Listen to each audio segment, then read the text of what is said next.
Okay, guys, don't worry, I'm not going to talk to you about science or any of that stuff because I don't really like it that much, but I'm stuck. First, a little bit about myself. I grew up with my mother, my grandmother, and my sister, who are all immigrants of Barbados, as she mentioned before. I know you're all waiting for winter to just be done with, so here's a picture. I took this back in middle school when I visited all of my family there. Great time. Hope you guys get to visit. So, a little bit about myself. I'm from Boston, Massachusetts, born and raised. I love it. And first, I want to say that we are not bad drivers. We drive with a purpose. With that being said, Boston honestly has some of the best opportunities to offer, and I'm so blessed that I got to experience them. I don't know what else to say. Great food, great shopping, the best sports, cultural diversity across so many elements. I've been to a Sweet 16 and a quinceañera, which is much like a Sweet 16, but the dresses are larger, way larger.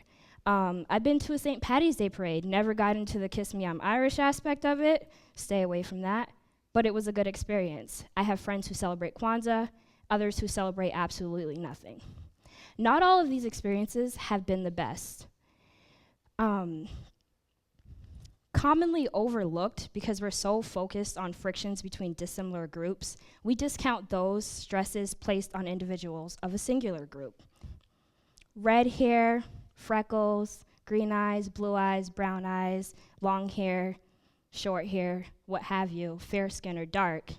These are the ideals of what beauty should look like that fuel discrimination and self-hate.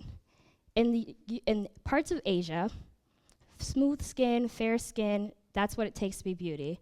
In parts of the Middle East, lighter eyes is considered a beautiful attribute.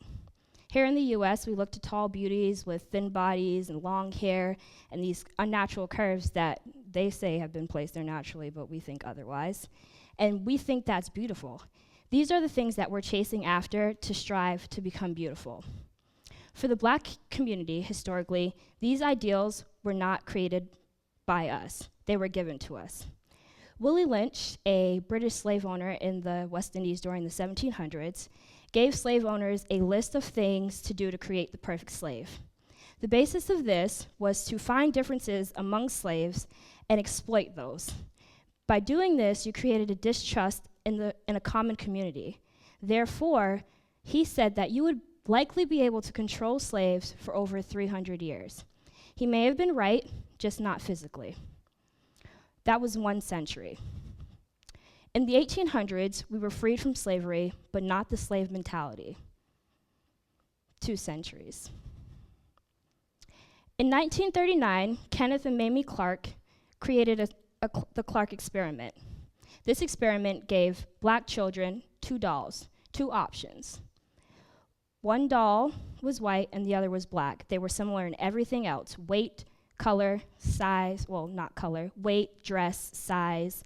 And they were asked, please tell me which doll is nice, which doll is good, which doll is bad, and which doll is mean, and which doll you would rather play with.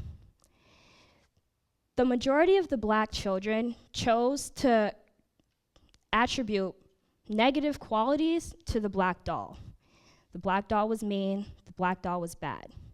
So on a scale, if the black doll, like me, is bad and mean, and the light doll is nice and good, I want to be more like that light doll. These were Black children associating themselves with negative qualities and negative characteristics.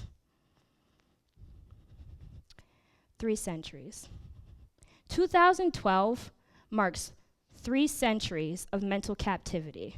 3 centuries of thinking that myself, because I may be darker than another person of my race, I'm inferior to them. We all have the ability to change the way that people see themselves. Some of us are or will be placed in positions of power to affect the world around us and the people that we come into contact with. Many of us will go on to have children and not only affect them, but the people that they come into contact with. All of us, again, have the ability to change the way we see ourselves and each other. I invite you all to take that into your life.